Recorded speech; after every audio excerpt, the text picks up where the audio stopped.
in our community, we have learned many times over that if you're awake in the world, you will be called again and again to hold grief and joy with one heart. And this year has shown that to us in very profound ways. And this week has shown that to us once again.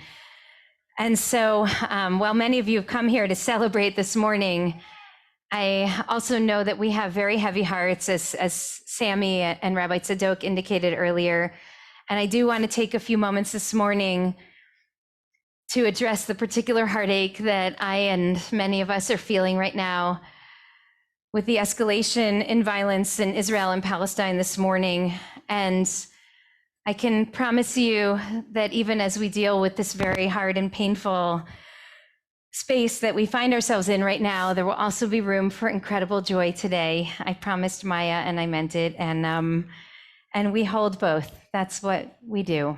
This is the glass breaking beneath the chuppah. And the broader context is the chuppah itself. It is a time of incredible blessing where we're moving from darkness into light and finding our way back to each other and finding our way to lift up our voices in gratitude. So there's a story that I think about often that comes from George Orwell. Some of you may have heard me tell this story before. It's a story about a time when he was enlisted as a soldier in the Spanish Civil War in the 30s. His commander positioned him on a certain strategic perch and ordered him to shoot at enemy troops, anyone that came within sight. And so he crouched and he waited until he finally saw an enemy soldier jump out of the trenches and run before him in full view. He was about to shoot when he noticed a small detail, which is that this man was holding up his pants with both hands as he ran. And suddenly he couldn't shoot at him. He later explained, "I came here to shoot at fascists, but a man who's holding up his trousers is not a fascist. He's a visibly fellow creature, not at all unlike me. And you just don't feel like shooting at a fellow creature." A broken belt. I can't stop thinking this week about the broken belt, because what seems really clear to me at the end of a week of incredible anguish and heartache is that we are right now witnessing in real time what happens when an entire society loses the ability to see one another's broken belts, to see one another's humanity. Which means that while other people will debate best military and political strategy, I want to focus for at least a few moments this morning on what it means when we collectively lose the ability to see one another altogether. I want to say that this did not happen last week when Hamas rockets started to fall on central Israel. It didn't start when Israeli airstrikes began to hit Gaza. It didn't happen this past month when Israeli police, for reasons I think we still don't understand, decided to close Damascus Gate during Ramadan. It did not start with the videos that certain Palestinians placed up on TikTok of them assaulting Jews began to go viral. And it didn't even start when the protests erupted in advance of a court ruling about evictions of Palestinians in Sheikh Jarrah, this most contested area. It didn't even start when Jewish extremists, or dare we say Jewish supremacists, marched through the streets shouting Mavet la'Aravim, death to Arabs. You don't lose the humanity in another person in a month or even in a year. Dehumanization grows in a slow boil and it's cultivated over time. And I know what you're going to say to me, and you are right. Hamas does not distinguish between Lahava protesters coursing through the streets and Israeli mango farmers or Shoah refugees or the people working in high tech in Tel Aviv or those who moved to Israel to try and live a rich and meaningful Jewish life, or those who dedicate every single day of their lives to building a more just and open society. When you shoot rockets indiscriminately at civilian populations, that is the very essence of dehumanization. And I know that it's not only those in Israel who feel this. Many of you right here in the United States with me have felt this personally. Whether we're in LA or Tel Aviv or Sydney, Australia, yeah, we are often personally held responsible for every policy of Israel's right-wing ultranationalist government, unless we lead first with a firm disavowal of Israel altogether. We're not asked, we're told that we're terrorists and colonizers and apologists for an apartheid regime. Some of you have been told that even this week. And as painful and as personal as that often is, I am even more brokenhearted when I hear our own politicians and rabbis and communal leaders do the very same toward the Palestinian people. Like those who wrote to me this week to warn me of the danger of my liberal views. They said, "When will you understand? The Palestinians want to kill us all." And I was left to wonder, which Palestinians exactly are you talking about? The friend that just wrote me moments earlier to reach out and check in on my brother in Renana to see if he and his kids are safe? The danger here is not only rhetoric. The danger is rhetoric that's backed by state policy. And we have to talk about dehumanization that comes with referring constantly to the other as a demographic threat, and not infrequently to the other as an existential threat. This is the embrace in Israeli society of Kahanist ideology, which for years was marginal, and now over the past 2 years has become mainstream in Israel, much the same way that violent extremist ideologies have moved to the mainstream here in the United States. This is the passage of laws in Israel that show a total disregard for the suffering of Palestinians, the human suffering behind the strategic objective. This is the overt and the tacit acceptance of a completely untenable status quo in Gaza, where nearly 2 million human beings are packed into living conditions that none of us, not one of us, would abide if it were our family, with power only 8 hours a day and running water every other day. And that's before this most recent escalation. And I know that it's hard to talk about all of this where rockets are coming down on Tel Aviv. And I learned this morning that a man was killed in Tel Aviv from one of those rockets. But I also know that over the past several years in the United States, we have reaffirmed again and again that there comes a time when the only way forward is through the truth. When we're called to speak not only about where it hurts, but also about the underlying conditions that rendered the body susceptible to illness in the first place. Ignoring root causes, we've said again and again, leaves us vulnerable to endless recurrences of sickness and suffering. So when is the right time? When is the right time for us to talk about these root causes? My brother came in last Shabbos. Some of you saw him here with us. We hadn't seen him in a year and a half, and he flew back to Israel on Monday, just hours before Ben Gurion Airport was closed because of those rockets that are being aimed at central Israel. He actually noticed the plane rerouting to come in from the north, and he only learned why when they touched down. He and his wife and their 4 children have spent several nights in their little bomb shelter this week, and they know that they're the lucky ones because they have a bomb shelter, and they have 90 seconds to get into it, whereas those who live in Sderot and closer to the border have only 10 seconds, which means essentially that they cannot leave. And I can't help but think about those who live in Gaza who have no bomb shelter to go to at all. I have not spent the last week in a bomb shelter like they have and millions of Israelis have. I have been here, like many of you, watching this disaster on the screen, watching it unfold on streets and in shuks and across neighborhoods that I know and that I love, and praying to God that this will end before more people die. Like many of you, I've been holding my breath with every red alert that comes in on my phone, praying for my beloved family, literal family and figurative family. So my interest, first and foremost right now, is for the violence to stop immediately, for the rockets and the beatings and the missiles and the fires, so that no more people, Israeli or Palestinian, need to bury their loved ones this coming week. No more lives wasted in another war that no one will win.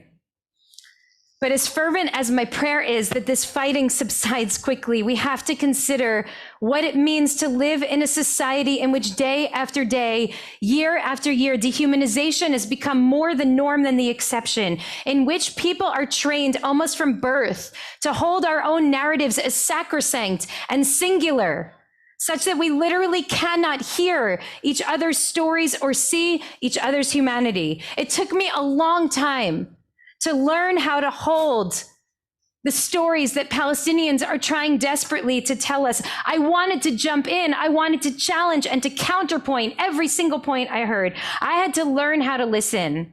I shared with some of you years ago that when I first moved out here to LA, I went to hear a Palestinian professor speak in a synagogue in Santa Monica. And he stood before a crowd of 200 Jews and he said to us, "You are not going to like what I have to say to you right now.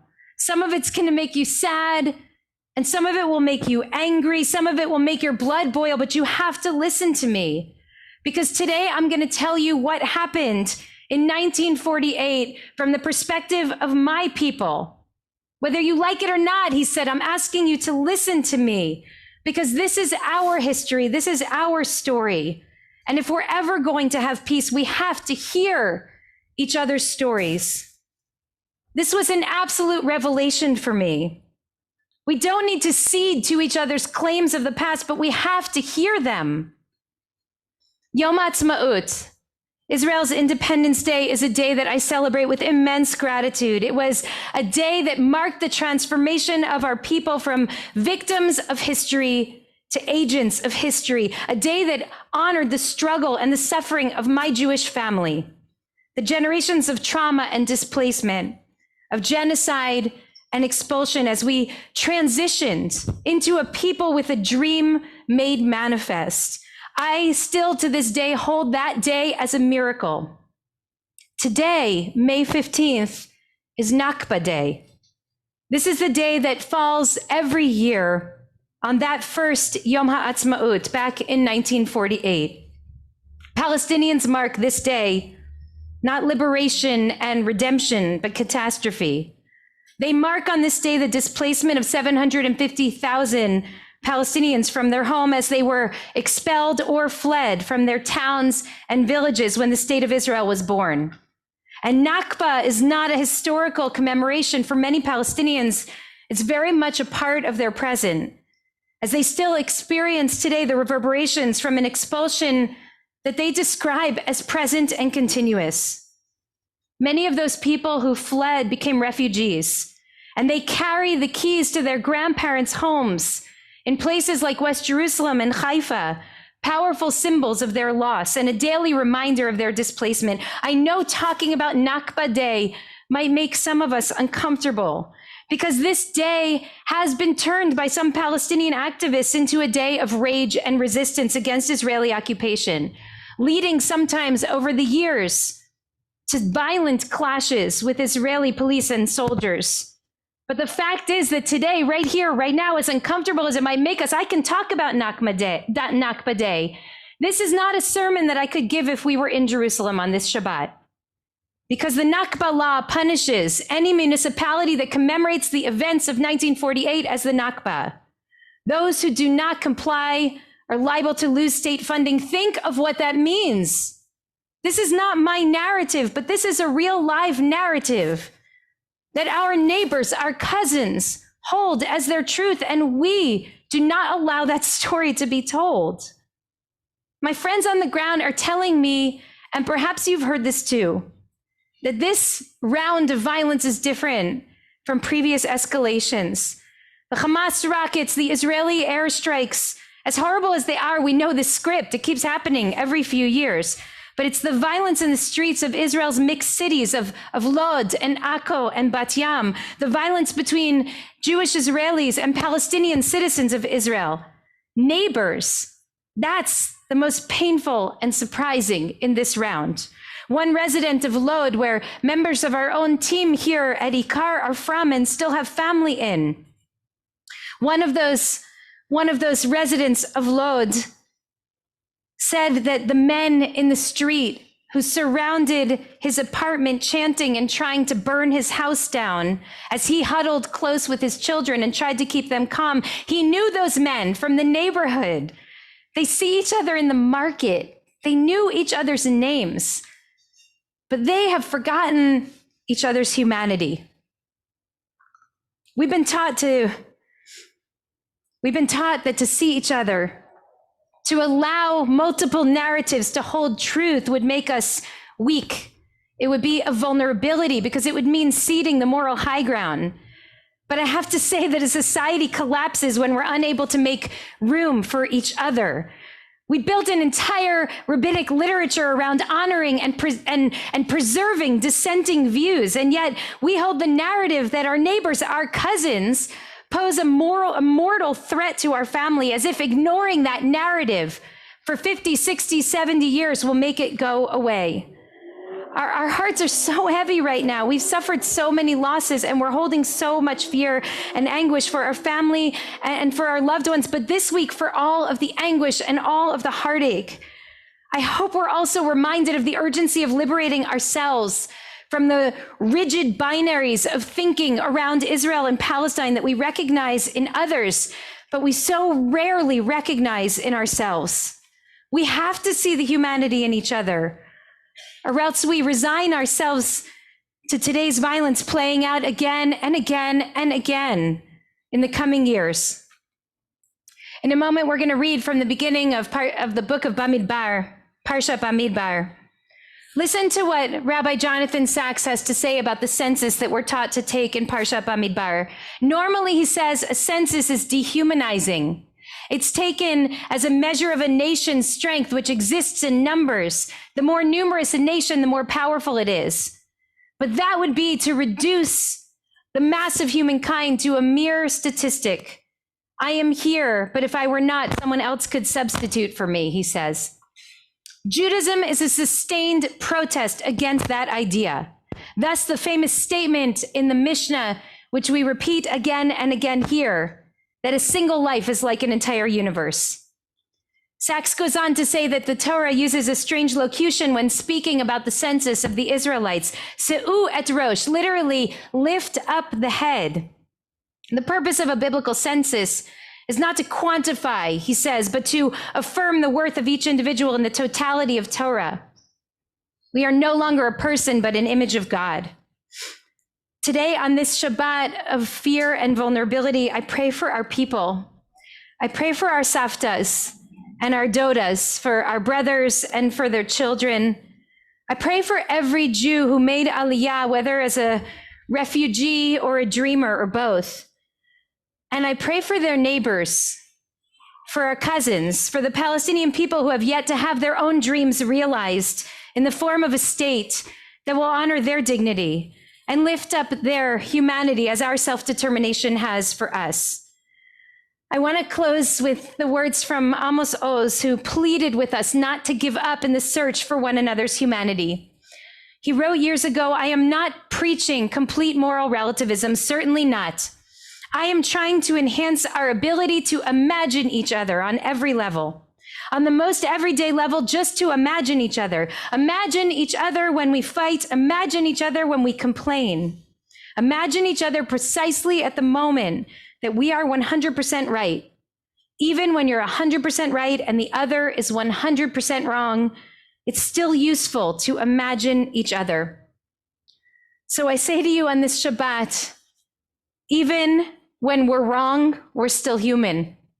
And even when you're wrong, you're still human. I am asking us to move out of our camps, to stop shouting and waving banners long enough to stand on the side of humanity right now, to amplify the voices of Israelis and Palestinians who are begging us to see them and to see each other as fellow human beings, trying with all our might to hold up our trousers when the belt has been broken.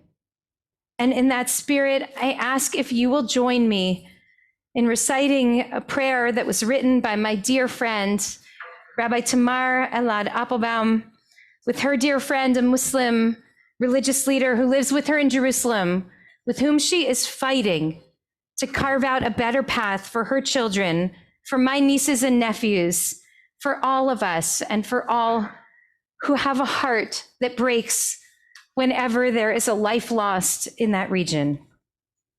I'll ask you, if you can, to please stand, and we'll say this prayer together. Melech Hafetz B'Chaim, God of life, you who heal the brokenhearted, binding up our wounds, please hear this prayer of the mothers.